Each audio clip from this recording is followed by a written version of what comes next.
তো অনেক দিন ধরেই তোমরা জানো মডেল ভার্সেস মুয়া চলছে। তো ঠিক আছে, সব ঠিক ছিল, মডেল ভার্সেস মুয়াদের মধ্যে ছিল।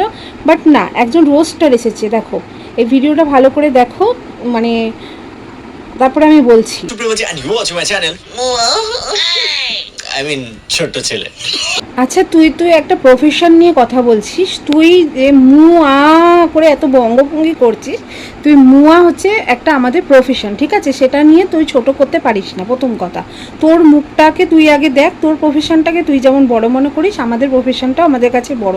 তো ওই অঙ্গভঙ্গি করে মুয়া করার কোনো দরকার হয়নি। আমাদের কাতলা মডেল, এবার অনেকের মনে হতে পারে দাদা তুমি ওকে কাতলা মডেল কেন বলছো?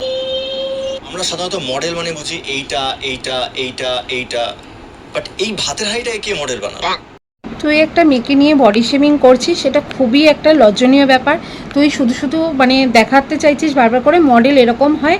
তুই একবার গিয়ে আমাদের কাজটা সম্পর্কে হয়তো জানিস না, তাই জন্য এরকম বডি শেমিং করছিস।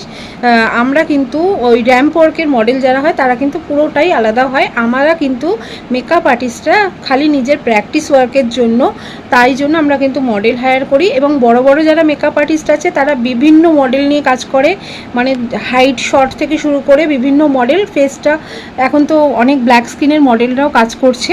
তো আমরা যারা নিউ, আমি একদম নিউ মুয়াজের বলছি, তারা কিন্তু একটু ভয় পায় যে কোনো মডেল নিয়ে। ওরা একটু ফেয়ার স্কিন টোনটাই ভালো পছন্দ মানে নেয় কাজ করতে, যাতে নিজের কাজটাকে ভালো করে তুলতে পারে। এটা একদম ফ্রেশদের জন্য বলছি। আর মনে হয় তোর ঝাল লাগছে যে এই ভিডিওটা দেখো, এই ভিডিওটার জন্য ওরা তো ঝাল লাগছে, তো নিশ্চয়ই এর জন্য তোর এত ঝাল লাগছে। আমার সাথে যারা যারা কাজ করেছে জানে, আমি সমস্ত মডেলদেরকে যারা যারা আমার সাথে কাজ করেছে, ইভেন কোল্ড ড্রিঙ্কসও আমি প্রোভাইড করেছি।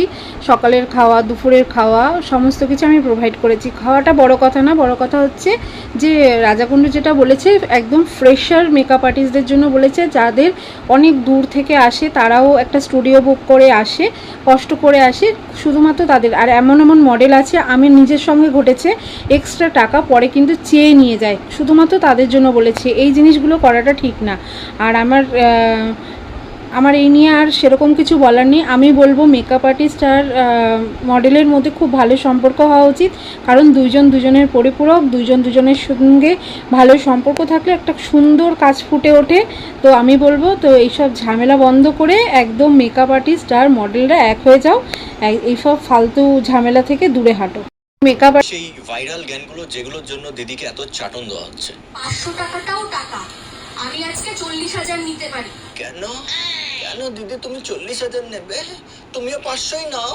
এটা প্রচন্ড অসুস্থ লাগছে ভগবান, আমি আর কেমন একটু তবে অনেক দিন যাবতই 500 টাকায় কেউ আর নেয় না। 500 টাকা এখন বন্ধ হয়ে গেছে। কি 500 টাকা মনে হয় না কেউ কাজ করে। যারা একদম নিউ কামার, মানে কিছুই জানে না, তারাও 500 টাকার বেশি চার্জ করে। তো আমি এই কথাই বলবো, আমার তো সুনন্দাকে পার্সোনালি ভীষণ ভালো লাগে, ওর সাথে আমার কাজ করার ইচ্ছা আছে। এবং আমি ওর সাথে কথাও বলেছিলাম, ওর টাইমে ওঠেনি। মেসেঞ্জারে আমাদের কথা হয়েছিল, বাট ওর টাইম হয়নি। কিন্তু আমার ওকে সাজানোর ইচ্ছা আছে। তোমাদের হয় না যে কোনো মেকআপ আর্টিস্ট, ভালো মেকআপ আর্টিস্ট, বড় মেকআপ আর্টিস্টের কাছে যেমন খুব ইচ্ছা হয় সাজতে, তেমন আমাদেরও সাজাতে ইচ্ছা হয়। তো আমারও খুব সাজানোর ওকে ইচ্ছা আছে। দেখা যাক, ভবিষ্যতে হয়তো সাজাবো ওকে। জানি না কি হবে, বাট ভবিষ্যতেটা অবশ্যই আমি সাজাবো ওকে, যদি ওর টাইম হয় বা আমারও টাইম হয়, দুজনের টাইম মতন অবশ্যই ওকে সাজাবো। মেকআপ আর্টিস্ট বা মডেল লক্ষ্মী অলক্ষ্মী বলে কিছু হয় না ভাই, টাকা লক্ষ্মী হয়। অনেক অনেক কাজ করো, লক্ষ্মী আসুক, লক্ষ্মী ওটাই। আর এসব বেকার কথা ছাড়ো, মডেল আর মেকআপ আর্টিস্ট একদম মিলেমিশে কাজ করতে থাকো।